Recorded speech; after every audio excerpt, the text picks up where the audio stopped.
అంతా ఎవరు చేస్తారు ఇక్కడ? ఇంకా ఆయనతో పాటు ఎవరెవరు చేయగలుగుతారు ఈ భూమి మీద? ఇంకెవరు చేయలేరు. అద్భుత కార్యాన్ని చూడండి అని అంటున్నాడు. ఆశ్చర్య కార్యాన్ని చూడండి, స్తుతించండి, స్తుతించండి, గొప్ప కార్యం జరిగిందని అంటున్నాడు. అర్థమవుతుందండి?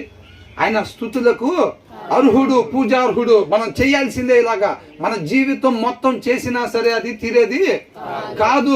అలాంటి కార్యం జరిగింది. ఆయన అలా ప్రేమించేవాడు. ఆయన తోటి వారిని అలాగుండే వాళ్ళని, ఆ స్థాయిలో ఉండే వాళ్ళని ప్రేమించేవాడు కాదు మనుషుల్లాగా. అర్థమవుతుందండి? ఆయనగా తెలుసుకోవాలి, ఆయన ప్రేమని అర్థం చేసుకోవాలి. ఏమంటున్నాడు?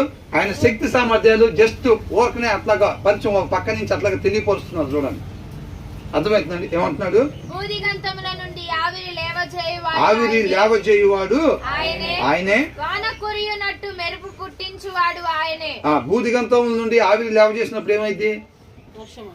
మేఘం తయారైంది. మేఘం తయారైంది. ఇంగ్లీష్ లో చూడండి ఏమనుంది?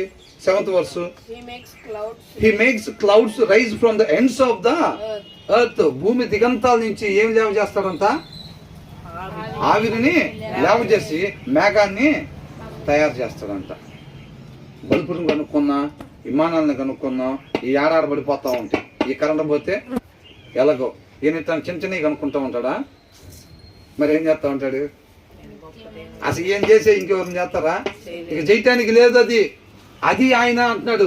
ఆయన శక్తి సామర్థ్యాలు, ఆయన బలం అది అంటున్నాడు. ఆ భూదిగంతాల నుంచి ఆవిరిని లేవ చేయవాడు, వాన కురియున్నట్లు మెరుపును పుట్టించువాడు ఆయనే. అంటే సమస్త మానవాళి ఏదైతే గాలి పీల్చుకొని మనం సజీవంగా ఉంటున్నామో అది ఎక్కడి నుంచి వస్తాయంట? అది ఆయన దగ్గర నుంచి వస్తాయంట. ఇప్పుడు మనకు పెట్రోల్ కానీ డీజిల్ కానీ ఇప్పుడు వచ్చే దేశాలని అసలు ఎలా చూసుకుంటారు తెలుసా అండి? వాళ్ళతో ఎట్లా ఒప్పందాలు చేసుకుంటారో తెలుసా?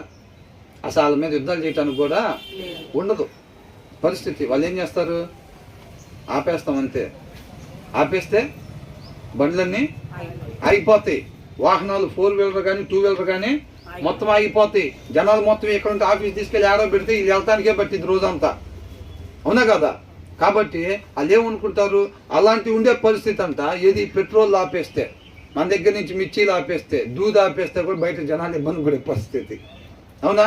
అట్లాంటిది సమస్త మానవాళికి అవసరమైంది. ఏ ఒక్కళ్ళు కూడా క్రియేట్ చేయలేంది అనమాట. దేవుడి దగ్గర ఉండే అది. ఆయన ఏమంటున్నాడు? ఆయన నిధుల్లో నుంచి పంపిస్తాడంట. చెప్పండి. ఆయన తన నిధులలో నుండి గాలిని